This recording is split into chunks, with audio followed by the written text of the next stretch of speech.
If you consistently do this, especially you as a man, if you are doing this, know that you are likely not going to succeed in life, because this thing is known to be a woman's thing. Women are mostly known to be the people who are engineering this very thing, because they've been programmed not to be ambitious. The average African girl child has been programmed not to be ambitious, honestly, by default.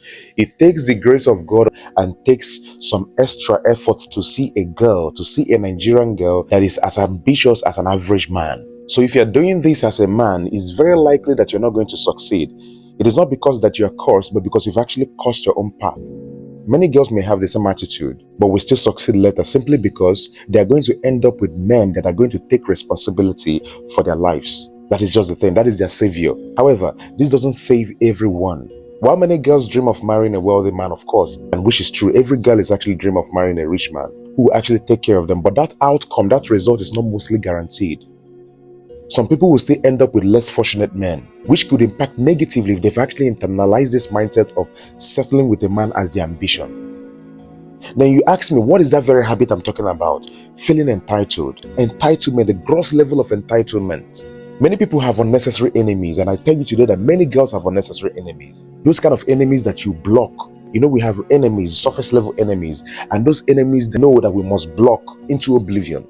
We don't want to cross paths with them. These are the kind of enemies that I can tell you that Nigerian girls have kept for a long time in their WhatsApp, in their Facebook, whatsoever, simply because that this person didn't end up with them in marriage. I'm not really including men who have actually wronged girls intentionally from a place of intention. They had no purpose with these people in the first place, and at some point they left them. I'm not really talking about them. I'm referring to those who have not wronged these girls in any way, just that these girls felt disappointment because they didn't get what they wanted from them. What did they want from them? Marriage. If you decide to go to the list of the people many girls have actually blocked, you won't see a business partner there. You're not going to see somebody they collaborated with, financial issues, or maybe for some reason of growth. They blocked them because they threatened their growth. No. You will mostly see men they've actually had sex with, they've dated, they've done one or two things that has to do with intimacy, but then because it did not end up in marriage, they blocked every damn person and considered all of them their enemies. Not looking beyond that marriage, not looking beyond that relationship to explore, to see the possibilities or other things they can actually do with these people. They always think that everything that they must do with a man must have to do with marriage or sex. The biggest business and the highest business is a man who they will settle for. And once they don't see that light in you, they're blocking you off immediately. These are less ambitious girls, and you can't blame them because they've been programmed to be this way. Every Nigerian or African girl has been programmed that you must settle as a good wife. The only thing they are told and taught is all about settling as the right wife or finding the right partner. How to respect the husband and how to honor the husband, and nothing beyond that. So you can't possibly blame a girl that will grow up to start looking out only for this very thing. If you ask her ambition in life, you will get to see that her ambition in life is very fanciful, nothing serious, nothing of substance. It is lacking innovation, it is lacking creativity, it is lacking sense. This is because they've not made that very good part of their brain to explore other things aside finding a man. And that kind of person is very dangerous. I must promise you that. Because many African girls have been conditioned, have been programmed to forfeit any other ambition, to think that the ultimate in life is marriage, often at the expense of the ambition, because everyone has a purpose in life. Everyone has a purpose in life. Life is too big. Life is too vast. Life is too mysterious. Life is so unharnessed to just settle as a housewife, to just settle as a house husband, to just settle as just that.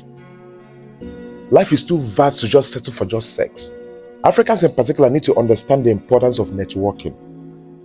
For anybody that understands networking, there is no reason why you'll be blocking every Dick and Harry. Your success in life is not just based on your value, or your intellect, or your brilliance, or your innovative ideas. It's about the people you surround yourself with. It's about the people you meet. It's about the people you've actually met in the past. It's about their impact. It's about the network you build. Because as far as I'm concerned, the poorest person in life is the one without solid network. Just because the relationship doesn't end up to marriage or didn't take you guys to marriage doesn't mean that you can't still achieve anything together with these people. There are too many things to achieve together with people you had sex with. There are too many things you need to achieve, you have to achieve, or there is to achieve with the people you didn't end up in marriage with. There are too many things you can achieve with your ex. Successful businesses, successful partners, business partners, or collaborator in any other area. There are too many things to achieve with people beyond just marriage. Whether you agree with me on this or not, romantic relationship, as long as I'm concerned, is the process. It is not the destination yet. Marriage is the destination. Process. There must be a process before the destination. So that when you get to that destination, you have peace of mind. So that you didn't end up with people in the long run in that process. It should be a lesson. It should be a way of you being happy. Find out why you didn't end. If it's your problem, fix it. If it's their problem, no problem. You don't need to fight it. But understand that desperation, you see this thing called desperation, it is, no matter how you try to hide it, it is written all over you, in your demeanor, in your face, in your countenance, in whatever you do, in your actions. But yet you pretend to say, they desperate for that marriage. If you're entering the process of relationship, you need to be neutral. Honestly, you need to be neutral. And that being neutral, you're not pretending, you are assessing that very person as well to find if this person is somebody you could actually end up with. It is not all about you. You're also reading that very person as well. Be neutral so that you can be read. It's a process that leads to marriage. So don't try to fake it. If you fake it, people who pay attention to details that you dated will find out. It's as simple as that. So most of the times, it is your desperation for that destination without paying attention to the process, without doing the right thing, without being neutral, to be read, to be assessed in that very process. But then you are very desperate for that very end goal. It is not healthy. Be neutral. Not carry anything from mind. And if you are neutral to the universe when it comes to relationship, those signs that you yearn for, you want to see in your partner will come out. But when you are desperate, you are distracted. A desperate mind is a distracted mind. Anytime you're in a process of anything, be it in a spiritual process or learning, examination process, or to pass your exams, you need absolute attention. Focus. But many of you enter that relationship with desperation, which is the biggest distraction ever. And if you're that attentive in any process, in any relationship, you can be able to tell if this person came to you for financial support or sexual support. But because you're also distracted, you don't know what is actually happening. You can't tell if you're being used or not. And I've actually studied these people that do this blocking a lot in relationships. Most of the exes, check your exes. If they're always in a habit of always blocking, they don't block. They don't block you. They just want to, they are in that process with desperation. They are not paying attention. No matter how you try to make them understand, see, they are not there for that very thing. They are there for another thing, in as much as they are not saying it. They are the people who will always resort to resentment, anger. They don't have peace of mind once that relationship falls apart. It is always pain. It is always resentment that will make you to go and block somebody. Because most times, blocking is also a sign of frustration. It is a sign of revenge. That's the only revenge you can actually exert on them.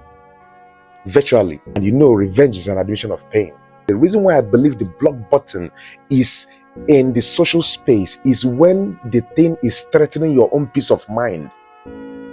You can unfriend. There's a reason why unfriending is there. There's a reason why unfollowing is there. There's a reason why blocking is there when the person has actually crossed that very boundaries. And I can tell you, you breaking up with your ex is not crossing boundaries. It's not life-threatening.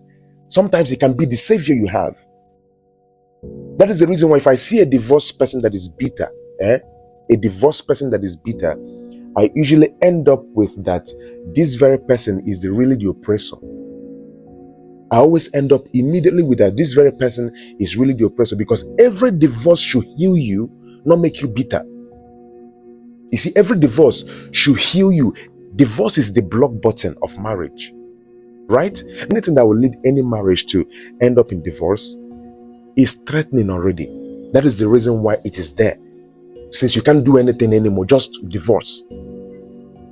Divorce should heal you, not make you bitter. So when I see the divorced ones that are always bitter, I can easily tell that they are the reason why the divorce was there in the first place. Because if you are out of that marriage and you are really the oppressed and violated, you should be thanking God. You should be happy, right? The trauma is going to be behind you, quite all right. But the peace you already have should be stronger, because since you came out with your life, it's enough. So as a parent, raise your children to be ambition oriented, helping them value networking and the power of networking. Help broaden their visions. Don't limit their ambitions in life, especially for girls. By preparing them only for marriage, the only thing you are preparing them is for marriage. This mentality is doing more harm than good, but we don't know this yet.